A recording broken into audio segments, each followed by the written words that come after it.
Thank you, Casey, and hello, everyone. My name is Sashka, and I am a project manager for the National Center on Advancing Person-Centered Practices and Systems, or NCAPPS, as I will be referring to it. A brief visual description of myself based on my picture in the upper left-hand corner. I am a white woman with brown eyes and long reddish brown hair. Oh, this was before I chopped it. I'm smirking, shall we say. I had to actually take a picture this weekend for a new passport. And the guy was like, "You need to stop smirking. It won't be approved," but it's natural. What can one do? I am very excited to be setting up today's webinar and providing you with some background information about the NCAPPS Self-Direction Learning Collaborative, but I do intend to be pretty quick as I can, and turn over the majority of the time to the Powered by the People in PA team so you can hear about all of the great things that they have been doing as part of the collaborative. So NCAPPS, if you are not familiar with us, we are funded by the Administration for Community Living, ACL, and the Centers for Medicare and Medicaid Services, CMS. Our goal is to promote change across human service systems to make person-centered thinking, planning, and practice not just something that we aspire to, not just a buzzword, but a reality in the day-to-day lives of people who use long-term services and supports, including older adults and people with disabilities. And therefore, some of our key priorities are engaging people who use services and their families to really inform and lead systems change efforts, since they are the ones who know the system the best, and also cultural and linguistic responsiveness and cross-system collaboration. I want to touch on what we mean when we say person-centered thinking, planning, and practice. And apologies, it looks like that practices is a little misaligned there on the right-hand corner.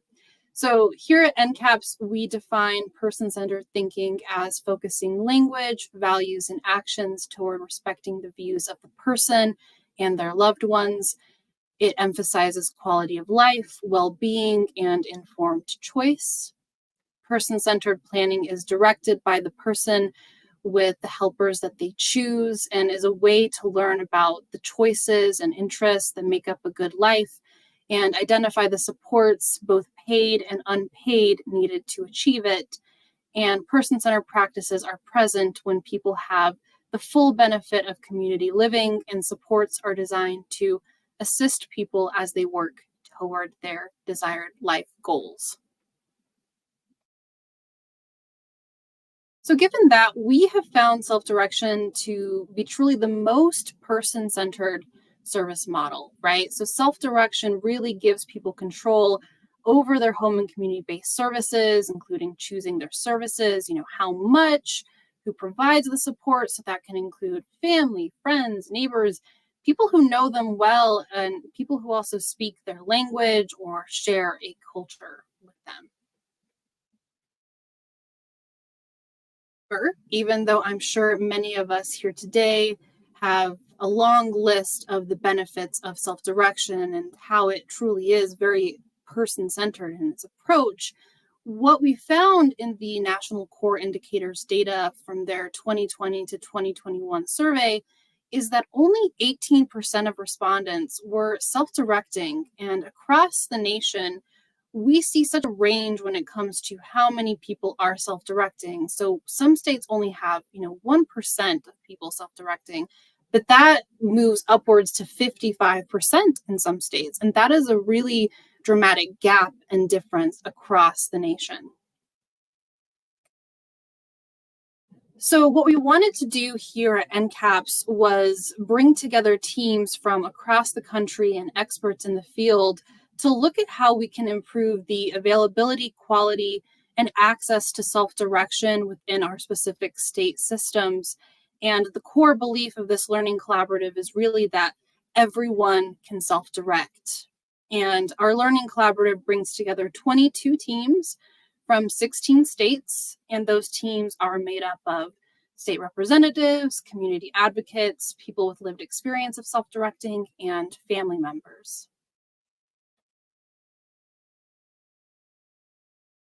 our teams chose to work on one or more of the following of what we call drivers, which help us get to that larger goal. So the majority of teams are currently working on making sure systems are in place for self-direction. And then second to that, sharing information about self-direction, then developing equitable policies and procedures, and finally making sure there is a good system of direct support professionals, support brokers, and peer mentors for self-direction. So I will now turn the time over to Jennifer Weiss to kick off the overview of the great work that Powered by the People in PA team has done, and I will be around for any questions at the end. Thank you very much. Hello, my name is Jennifer Wise. In my picture on the top left is a woman with long dark hair and glasses peeking over a copy of Judith Human's autobiography, Being Human. Okay. On our opening slide, it is a picture of, on the far left, it is a picture of our logo, Powered by the People in PA, which is a lightning bolt on the top corner of the state of Pennsylvania, and our title across the state of Pennsylvania. On the right side of the slide, it reads, One Team's Journey as part of the NCAPPS Self-Direction Learning Collaborative. Next slide, please.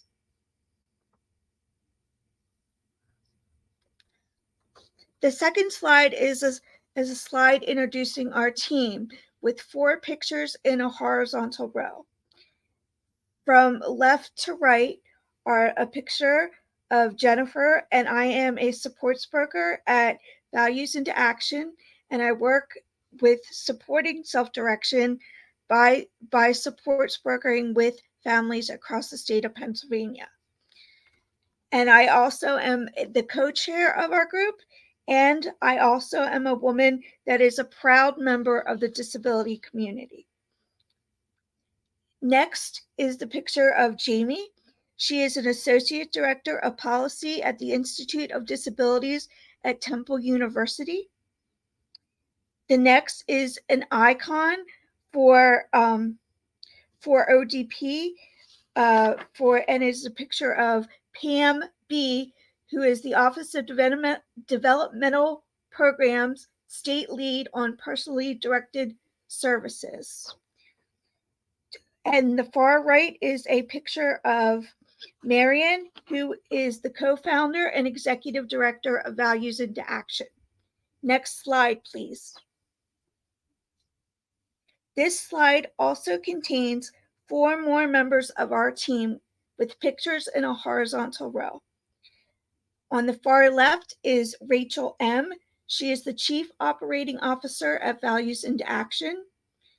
Next to her is Denise.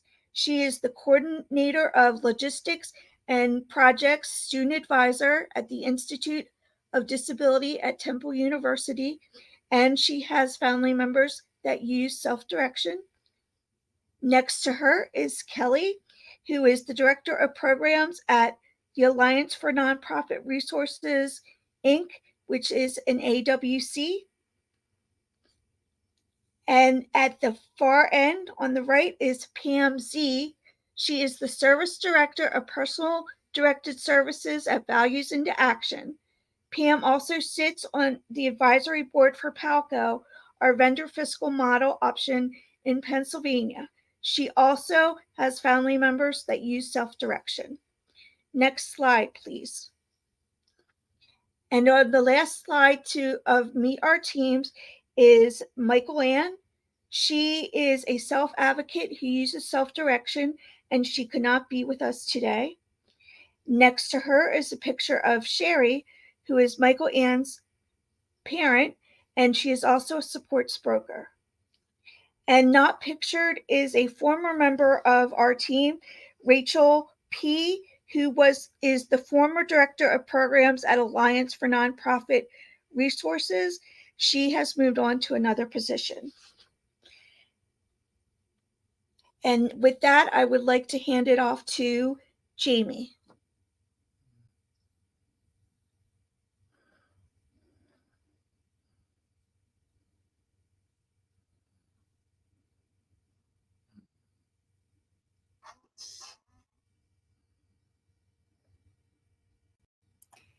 And Jamie, just a reminder that you might need to unmute your microphone. Well, yes, I do. Thank you. Thank you, Jennifer. My pronouns are she, her. Again, my name is Jamie Ray Leonetti. I'm a middle-aged Caucasian woman with short brown hair and glasses. And in the picture in the corner, I believe I'm wearing a white, blue, and orange tropical dress, and there's an orange background on my picture. I'm also a person who identifies as having lived experience as a person with a disability, and my husband self-directs some of his services. So I'm going to talk a little bit about our why as a group and why we decided to be part of this collaborative and do this work. So on this slide, you'll see a picture of myself and Jennifer, and we are both, as Jen said, the team co-leads for Powered by the People in PA. And in this picture, we're holding a sign that says #inclusion for all PA. There is a bit of a fun fact, though, and that is that Jen and I have known each other since middle school, and we have been talking about inclusion since way before this learning collaborative ever came around. But why are we focused on inclusion, particularly as it relates to self-direction? Well, that's because in our work, both of us being certified supports brokers in Pennsylvania, and me being the person who leads our supports broker work along with Denise at the Institute on Disabilities, we really see a trend that the conversation, when it's around services and supports for people with disabilities, and particularly those with intellectual disabilities, it often pushes families and people with disabilities themselves towards using a more traditional service model. Now, we aren't exactly sure why that is, but we suspect, and we've heard from some people, that maybe it's because people perceive that the more traditional service model is easier, or it's less stressful on the family, or maybe that self-direction is too difficult. But we really want to change that culture, and we want to change the conversation around self-direction to show that people with disabilities can and should be self-directing their own services if they want to. One of the ways that we're trying to do that is through even the makeup of our Powered by the People in PA team. We were very intentional as we chose our team members to make sure that we were including family members as well as people with lived experience, not just on our team, but in leadership roles on our team. And that was very important to us. Next slide, please. Our driver for this particular learning collaborative, the one that we selected, is the one that focuses on recruiting and training support service professionals, supports brokers, and peer mentors to support self-direction. Specifically for us, that meant that we were going to look at ways to continue to professionalize the supports broker role in Pennsylvania. So in order to be a broker in Pennsylvania, for some time you've had to be certified, and it was decided within our waivers that we wanted to also include a recertification process for brokers, so sort of like continuing education that's required of all brokers. So as part of this learning collaborative, and Pam Z will talk more about this, but we decided that we wanted to find out about training needs for supports brokers. So next slide, please.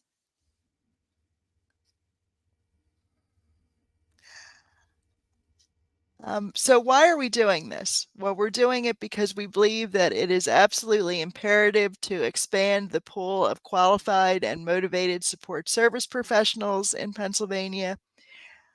More than anything, we believe that anyone who chooses to should have the option and the necessary support that they need to self-direct some or all of their services.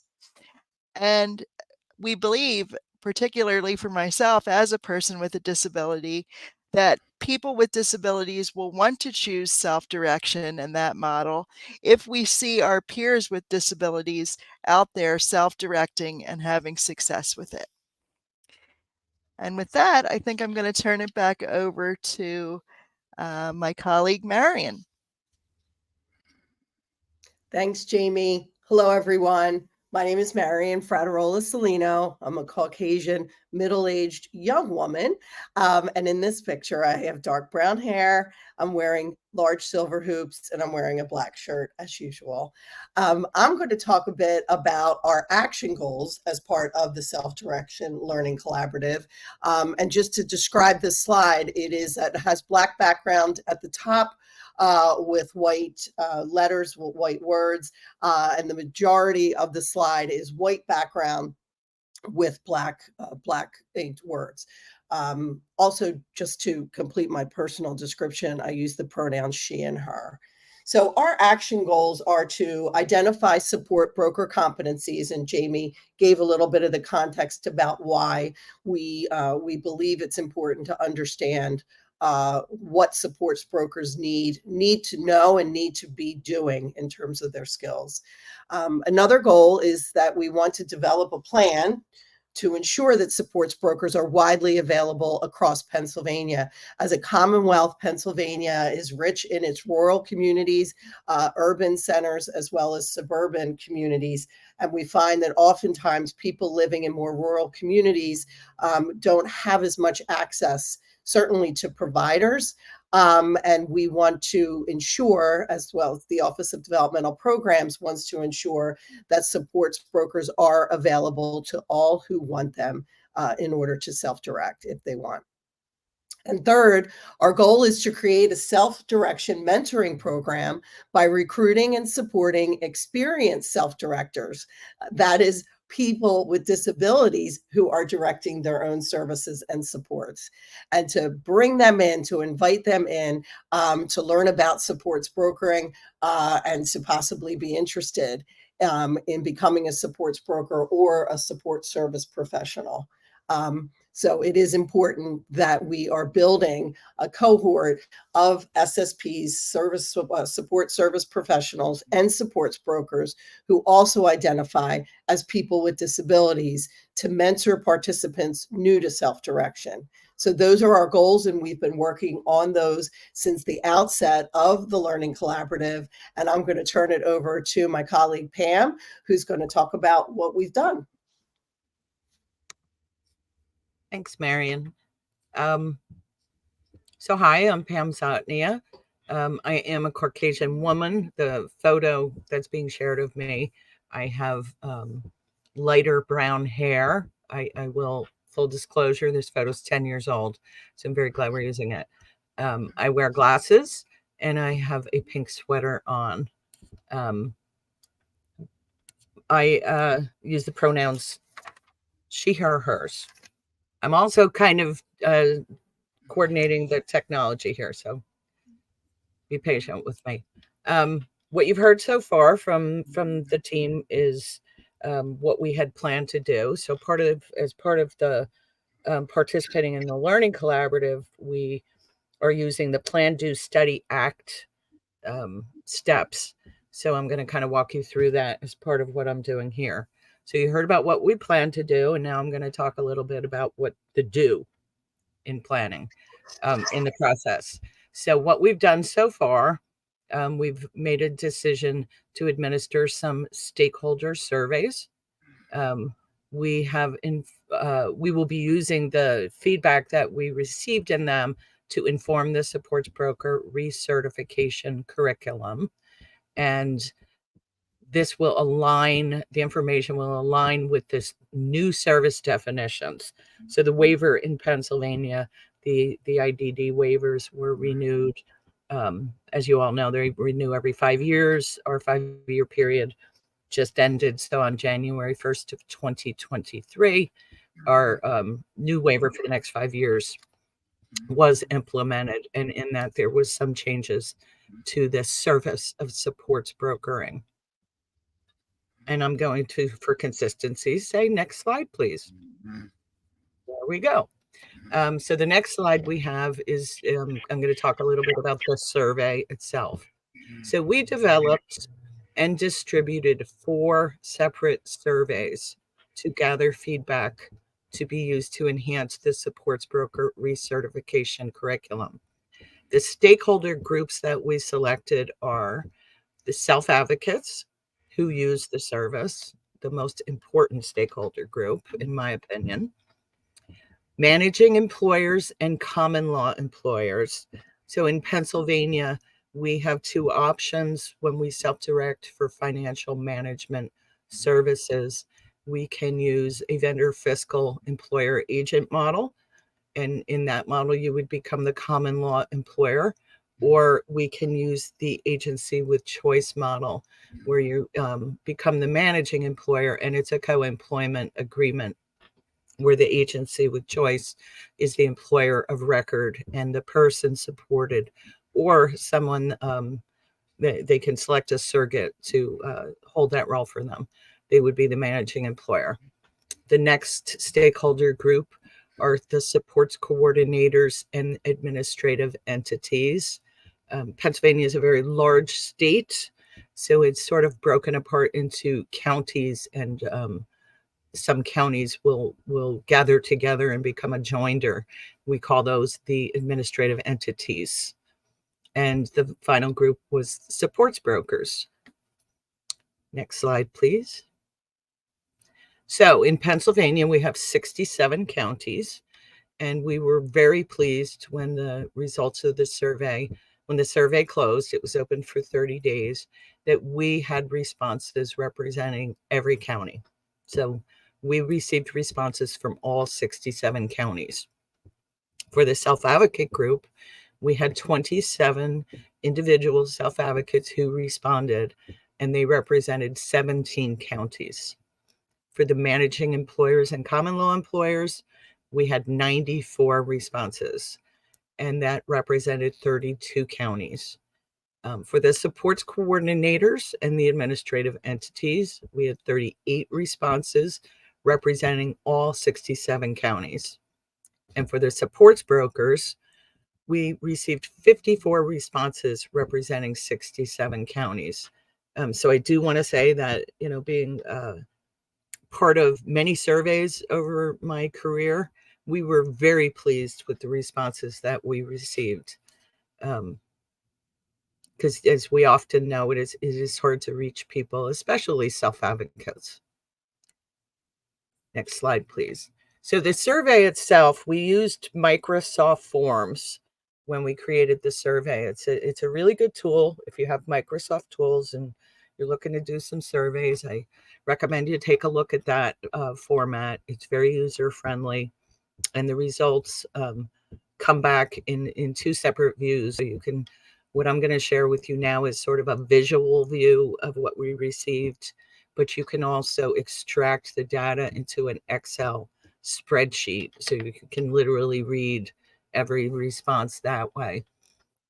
The survey wasn't extremely long, but it had several questions. I think we had about 22 questions.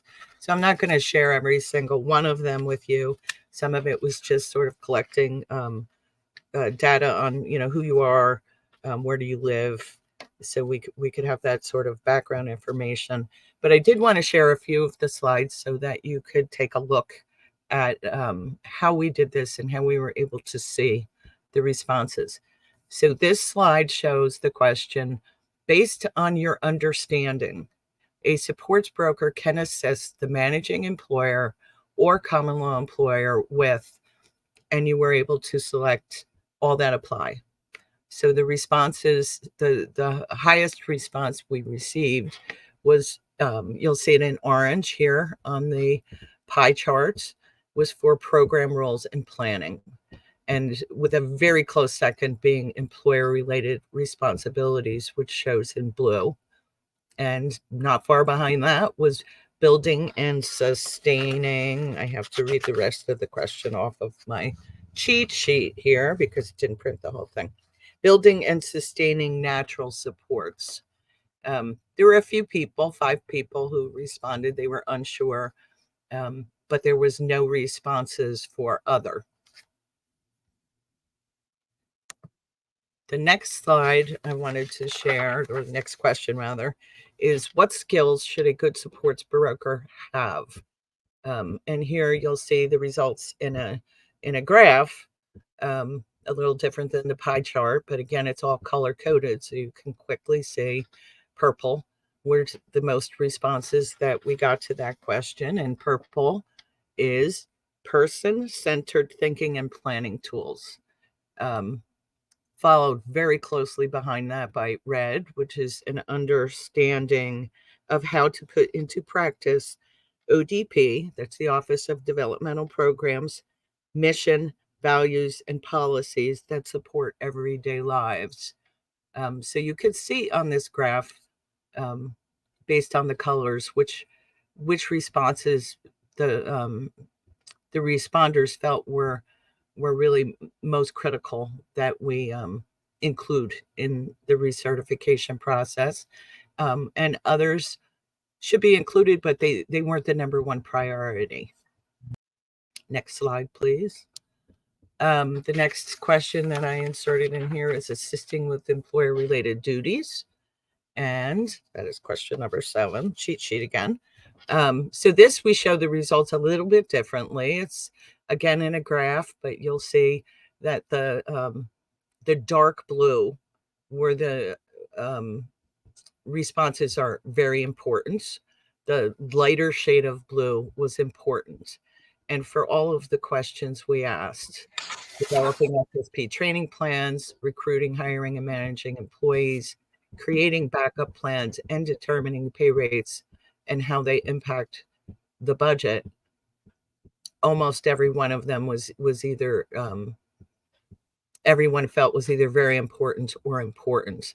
There were a couple that were somewhat important, and a few that were neutral, and very, very few that folks felt were not important.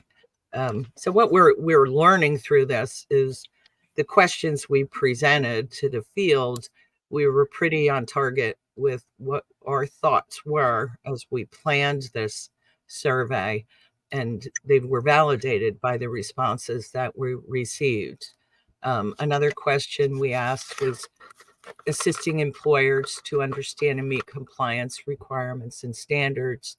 Again, we used the not important, somewhat important, neutral, important, and very important.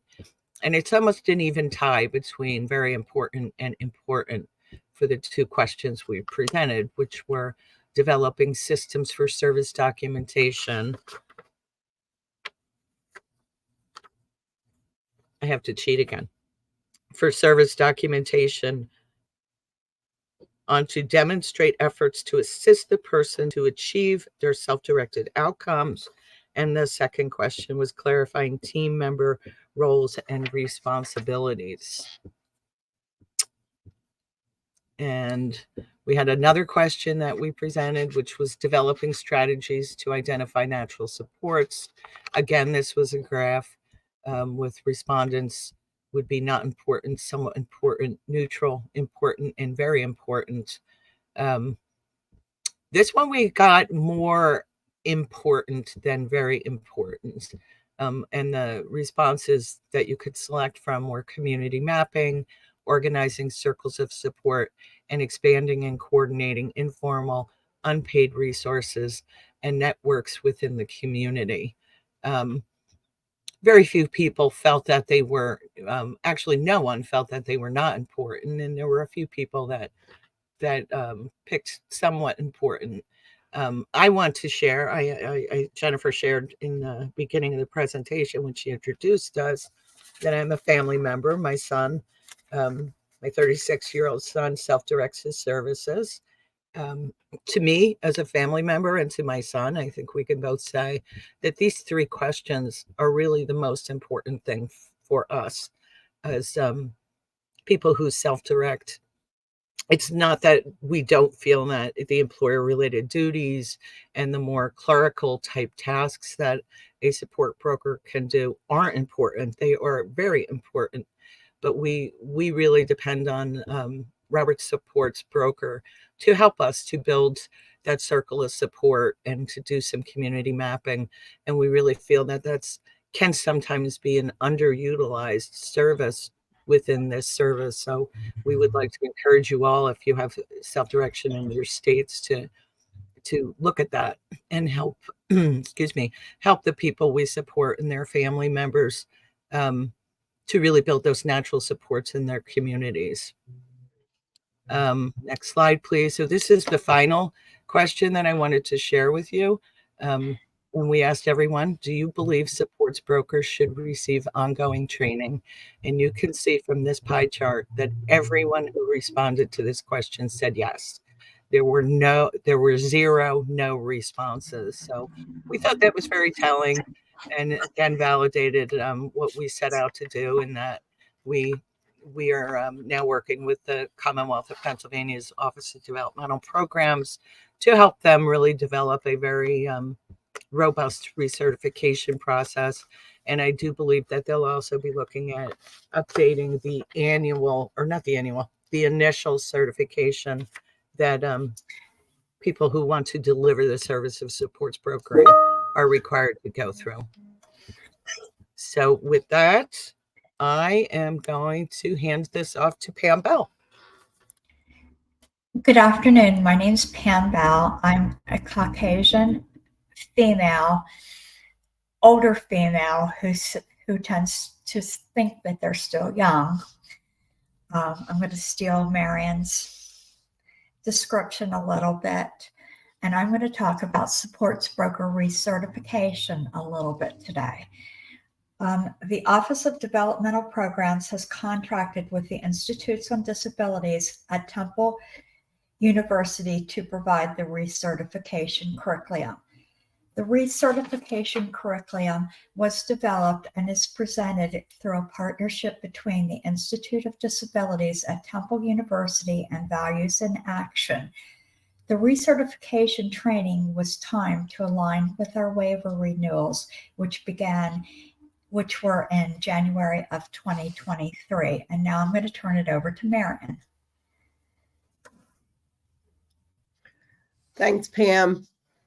So the learning objectives that we are seeking to accomplish, and some of what we've done thus far through the Learning Collaborative, as you heard from Pam Zotnia, are as follows. We first sought to understand fully the Office of Developmental Programs' commitment to everyday lives. And you see the phrase everyday lives. That is the Office of Developmental Programs' commitment through its strategic planning process and its setting of strategic priorities each year to hold people with disabilities and their families, at the center of all planning and policy development considerations, so that ultimately they are living ordinary, everyday lives as members of their communities.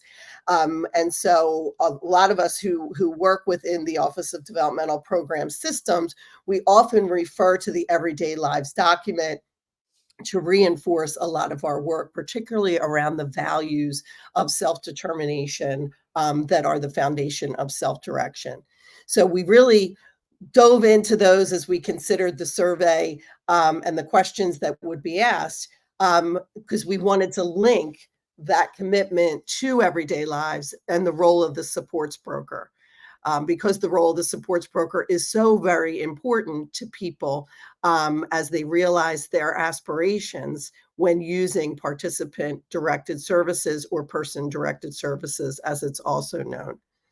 So once we came to an understanding and agreed as a team, we then sought to link or align that understanding with how the Centers for Medicaid and Medicare, or CMS, define self-direction, to make sure that any proposed changes to the supports broker role would be done cooperatively, if you will, with anything and all of the expectations from the Centers for Medicaid and Medicare.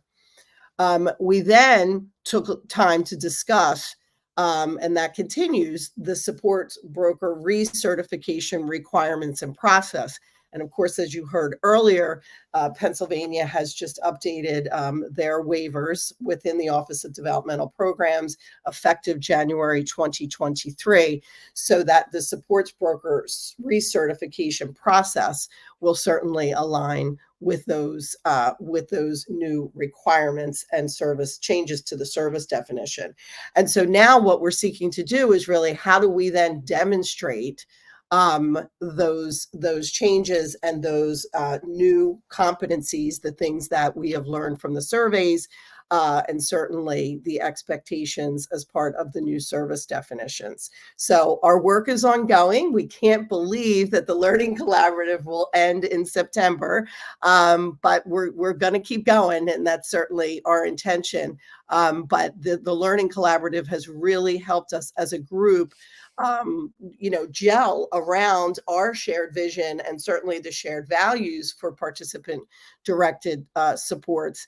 And all of the participant directed system stakeholders are represented on our team. So again, going back to that intentionality that Jamie talked about earlier, we were very intentional and very inclusive in terms of all roles being represented as part of this team. So we feel that in terms of what we're learning, and if we're hitting our objectives, we feel pretty good about it. We know we have a ways to go, but certainly the support of the NCAPPS team and our other state partners who are part of the collaborative, we feel like we just continue to learn with each new step of the way. I'm going to turn it back over to Jamie. Thank you, Marion. So at this point, we're just going to go over a few of the reasons, in particular, why we chose a focus on supports broker recertification. We realized that most professional roles do require recertification, so we knew it would be important to require the same for supports brokers if we really want to professionalize the role, which we do. It ensures competencies remain up to date for all supports brokers in the state. It updates the standards that we outlined for supports brokers in initial certification. And in fact, in our case, we formalized those standards into a document for all supports brokers. And recertification helps supports brokers to maintain knowledge of changes that are occurring within the HCBS service system, the Home and Community-Based Services System, updated waiver service definitions, specifically those that apply to the supports broker role, and also their responsibilities. Next slide, please.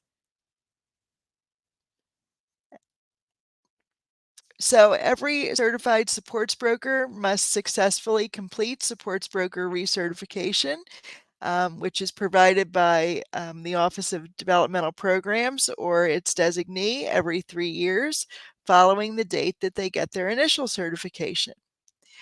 And for this particular first round of recertification, supports brokers who were initially certified 3 or more years before the effective date of the waiver amendments, which was January 1st, 2023, they must complete the supports broker recertification program on or before July 1st, 2023. So as of us sitting here today, we have completed 2 recertification classes in an online format. And so far, the response to the recertification process has been pretty good. So with that, I believe that I'm going to turn it over to my colleague, Jennifer.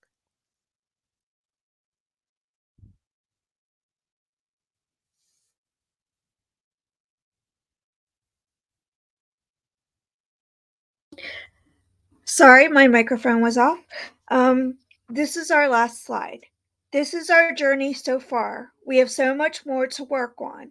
We would like to thank NCAPPS for providing the support and learning sessions so we could become focused on our goals and also have a chance to work with other states who are using self-direction. In this way, we were able to strengthen our own processes in Pennsylvania. We would also like to thank the organizers of the Applied Self-Direction Conference for inviting us to speak about our journey, Again, thank you today for your attention and enjoy the rest of the conference. I would like to state that on our last slide, it says, people have the power. Yes, we do. So we would like to open the floor up to any questions. Thank you so much.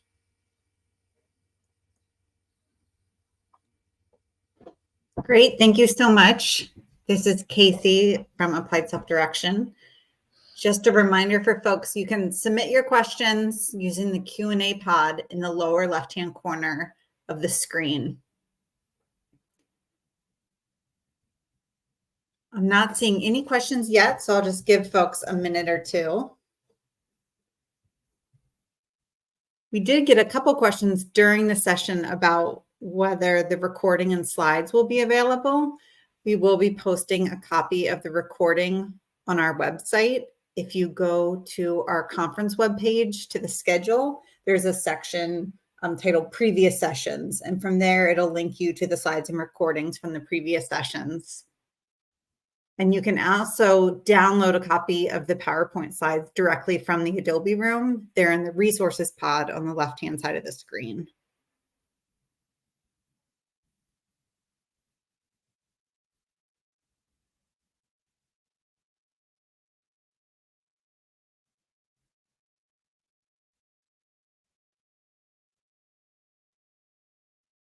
Oh, we did get one question that came in. Can you share a little bit about the process for your team working together with folks from different organizations and state office staff?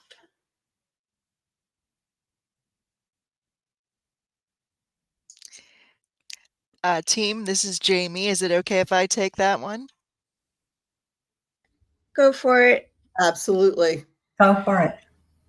So the first thing I want to say about that is that I think we are very lucky in Pennsylvania that we have a very open line of communication with our Office of Developmental Programs staff, Pam Bell, but also others on her team at the Office of Developmental Programs. And so I guess one thing that we would encourage other states, if you don't maybe have that open line of communication, try to set up quarterly meetings or do some email introductions, put it out there that you want to be part of the process, because I think we have found that by being very open with the Office of Developmental Programs like that, they're more than happy to include us. And we're very lucky in that way. In terms of working with a variety of organizations, as the University Center for Excellence in Developmental Disabilities, the Institute on Disabilities at Temple, we do a lot of partnering with outside organizations and agencies, and in fact have worked with Values into Action on other projects previously. So it was sort of like a natural fit for us, and we were so excited when Values asked us to join this learning collaborative. So I think it's really one of the key functions of a supports broker. There's a lot of networking that goes into being a successful supports broker and knowing your community. And I think the same thing applies to us being able to do this work effectively together. And the last thing I would say is probably the most important thing. We've talked a lot about being intentional about having people with lived experience as part of our team. And that was really something that we did from the very beginning. Like Michael Ann and her mom, Sherry, were one of the first people that we asked to be part of this team. And we knew that we wanted Michael Ann to be a co-leader because we can't train the next generation of disability leaders if we don't give them the opportunity and the experience. So I think everybody, all of us on the team, were committed to that from the very beginning.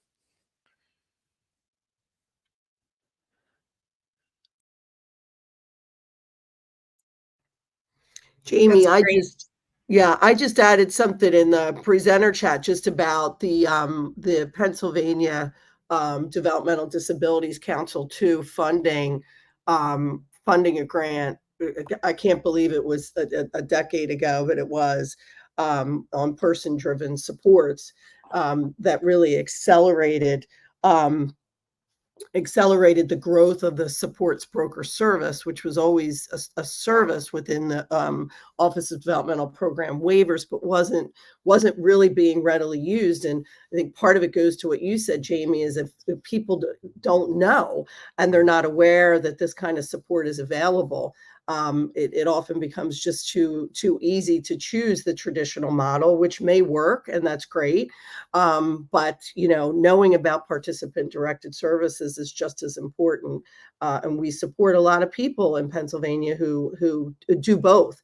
They use provider managed services and as well as self-direct some. So anyway, I had thought about that as you were talking, Jamie, because I think oftentimes people may be afraid to try new services or try new things. And I think that developmental disability councils, through their funding of projects, really help to kind of drive that kind of innovation. And the Office of Developmental Programs in Pennsylvania picked right up on the outcomes from that first grant and really worked with us to ignite a lot of systems change that has resulted in a growth in the number of people using participant-directed services, as well as phenomenal growth in the supports broker service utilization.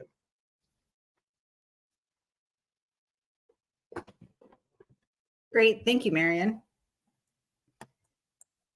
We got another question in. We're having trouble identifying support brokers in our state. Do you have any recommendations for recruiting individuals to serve as support brokers? If you all don't mind, I'll take that one because I'm actually in the middle of recruiting support brokers. So we do use, traditional recruiting tools such as, job boards like Indeed, things like that.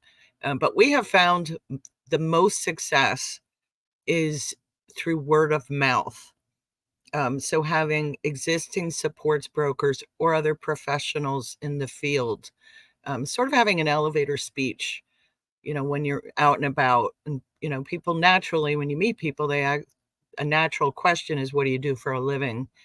So being prepared to talk about that, people become very interested in it. Some people who already work in this field, meaning the disability service world, but we've also attracted people who never heard, they know people with disabilities exist, but they've never worked within this field. They have no idea what the Office of Developmental Programs is. They come with skills that they find are a good fit for this service, and they've been very successful as supports brokers. So I encourage you to look at outside of the box for recruiting techniques. But I will agree with you that it can at times be challenging to find that right candidate. I hope that answer helped you. I'd like to speak a little bit towards this question also. I am the product of being told about supports brokering by someone else. And when I first learned about it, I was like, that sounds really interesting. I think I would like to do it. And so I went ahead and I started the process. But at the same time, I wasn't sure how I would be supported into being a supports broker. I am lucky enough to now say that after a lot more years than I like to care, that I have finally found the job where I am in the right pew at the right time and in the right church. I have been working with Values into Action as a supports broker for almost 3 years. I don't plan on leaving anytime soon. I really do enjoy the work that I do, giving other people the power to direct their lives. It is an amazing feeling. And also that the best, and like we say, the best advertising for supports brokering is by people that actually do the work. And I would never be able to stop talking about how this job has impacted my life in so many good ways. But I would say word of mouth is one of the best things to use. Thank you.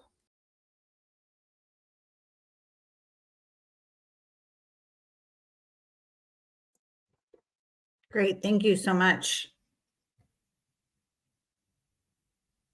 So I'm not seeing any other questions. So we can end a bit early. I just want to thank you all so much for taking the time to share this work with us, and we hope you'll keep us updated as you continue.